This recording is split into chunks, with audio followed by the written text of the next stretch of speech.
Bonjour Hugo, comment tu vas? Bah écoute Laurine, tout va bien, je te remercie et toi? Ça va super, merci. Aujourd'hui, on retrouve Hugo pour décrypter le SEO local. Avant de démarrer, est-ce que tu peux nous faire une petite présentation? Ok, et ben du coup je m'appelle Hugo, on m'appelle également l'araignée locale, puisqu'en fait je vous aide à tisser les liens de votre référencement local, tout simplement. Rassurez-vous, je suis pas vraiment une araignée et je suis très gentil. Et plus sérieusement, du coup je suis chargé de marketing digital à l'agence SW depuis maintenant 3 ans.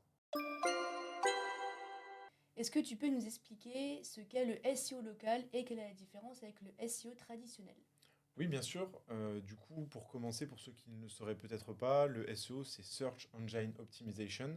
Donc en anglais, optimisation pour les moteurs de recherche. Donc on distingue SEO et SEA, donc qui est plutôt la partie payante dont on ne va pas parler aujourd'hui, pardon. Et donc Search Engine Result Page, donc les pages tout simplement de résultats de recherche. Et le but du SEO, ça va vraiment être de se placer premier en utilisant uniquement, on va dire, le référencement naturel. C'est-à-dire on ne va pas payer. Bon, bien sûr, il y aura des coûts, c'est-à-dire les outils pour aller au référencement naturel, les liens et ainsi de suite. Mais dans l'idée générale, c'est de se positionner naturellement sur les pages de Google. Et du coup, le SEO local, simplement, ça va être de se positionner premier, par exemple, sur Google Maps ou dans les encarts. Tu sais, parfois, tu as des encarts de lieux quand c'est des recherches locales. Et le but, ça va vraiment être d'aller chercher ces positions. Donc ça peut passer par Google Maps, comme je le disais, ou les recherches classiques. Donc voilà un petit peu la différence. Ça va vraiment être le SEO local sur des aspects locaux, avec des villes. Par exemple, nous, on est à Nancy, donc le but, ça va être d'aller chercher des requêtes locales sur Nancy, ou d'autres villes, tout simplement. Tandis que le SEO, c'est plus des mots-clés sans localité apparente. Quels sont les principaux facteurs qui influencent le classement local? Alors du coup, il y a plusieurs facteurs. Comme en référencement naturel, on a l'habitude de dire qu'il y a environ trois facteurs, la technique, le contenu et l'autorité. Et en 2025, il y en aura certainement un quatrième qui sera donc le branding, donc tout ce qui va être expérience utilisateur, même votre présence au-delà de votre site internet qui va vraiment être très important. Et là, en l'occurrence, du coup, pour la partie locale, on va être à peu près sur les mêmes choses, donc le contenu avec les mots-clés, placer le plus de fois les mots-clés locaux sans faire du bourrage de mots-clés évidemment, sinon Google sanctionne cette pratique. On va aussi avoir donc les citations, ce qu'on appelle, c'est comme les backlinks en SEO, ça va être des citations sur les annuaires, ainsi de suite. Et pour la partie technique, si on est sur une fiche, ça va être le fait qu'elle soit bien configurée, mais le plus important étant effectivement de bien optimiser sa présence, d'avoir de l'autorité et surtout un trafic qui est local. Parce que si vous optimisez tout et votre trafic n'est pas local, Google ne vous mettra pas en avant. Voilà, tout simplement. Et du coup, tu nous as parlé de Google Maps, mais comment est-ce qu'on peut optimiser notre fiche Google My Business? Alors effectivement, Google Maps, c'est vraiment important. Ça va être l'un des outils principaux au-delà du site internet. Par contre, du coup, c'est plus Google My Business, c'est Google Business Profile. Ça a eu un impact considérable.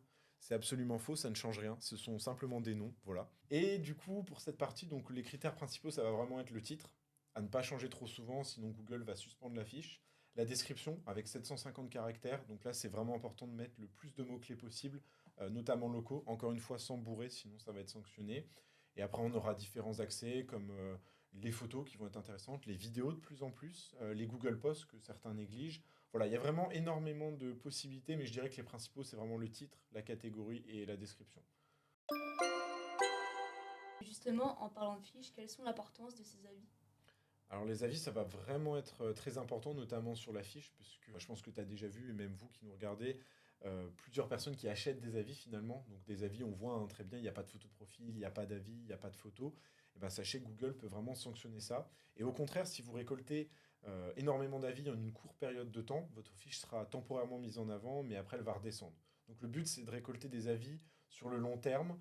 Pas forcément 5 étoiles, hein, si vos clients mettent 4 ou 3, ça permettra toujours de maintenir la fiche active.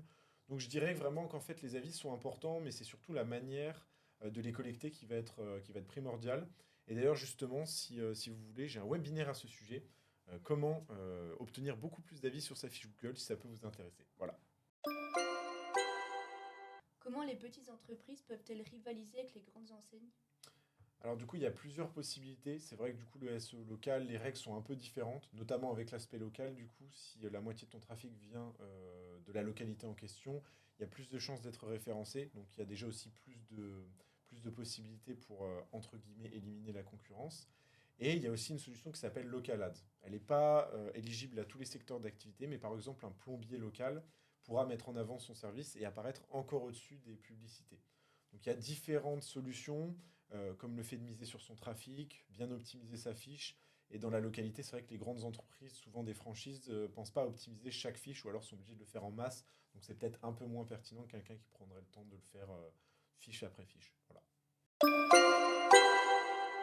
Quelles sont les erreurs courantes que les entreprises commettent en tentant d'améliorer leur SEO? Alors, si on parle toujours de local, on va avoir des erreurs, par exemple sur la fiche, des gens qui mettent leur catégorie d'activité. Par exemple, si nous mettait bienvenue, on aurait mis bienvenue, une plateforme de formation en ligne avec plein de mots-clés justement pour essayer de se positionner. Mais sachez que du coup, les gens peuvent reformuler votre titre d'établissement et votre fiche peut du coup soit être suspendue, soit faire l'objet d'une reformulation. Donc ça, c'est souvent une erreur qu'on voit malheureusement trop souvent. On a aussi, bien entendu, comme j'en ai parlé tout à l'heure, pardon, les gens qui achètent des faux avis, qui achètent du trafic. Ça, malheureusement, ça fonctionnait avant, mais maintenant, ce n'est plus le cas. Et Google va avoir tendance à vraiment le mettre en avant. Et du coup, le dernier, j'en ai parlé plusieurs fois avant, c'est vraiment le bourrage de mots-clés. Ça sert à rien, on a 750 caractères par exemple sur une fiche Google pour la description, ça sert à rien de mettre votre mot-clé 750 fois. Google va le remarquer, ou même rien que 15 ou 20 fois, c'est déjà beaucoup trop. Il faut le mettre avec parcimonie, entouré d'un autre champ sémantique pour que ça soit vraiment pertinent. Donc voilà, il faut rester modéré. Est-ce que le contenu sur un site web peut influencer le SEO local? Bien sûr, j'ai beaucoup parlé de fiches, mais finalement, vous pouvez aussi faire du référencement local sur un site internet. Et on voit d'ailleurs de plus en plus de franchises mettre en place des stores locators. C'est vraiment une petite carte avec toutes leurs boutiques. Et ça, c'est vraiment pertinent parce qu'avec les nouvelles mises à jour, le DMA, notamment sur Google, on a une disparition parfois de l'apparition des fiches dans les résultats. Donc je dirais oui, vraiment très important de mettre aussi son site internet en avant. Mais c'est vrai que si vous commencez dès le début, mieux vaut d'abord faire sa fiche et ensuite son site parce que le site, ça demande quand même plus de connaissances, c'est plus technique et ça sera peut-être un peu plus long qu'une fiche Google. Et pour finir, est-ce que tu as des exemples concrets de stratégies que tu aurais pu mettre en place qui ont fonctionné?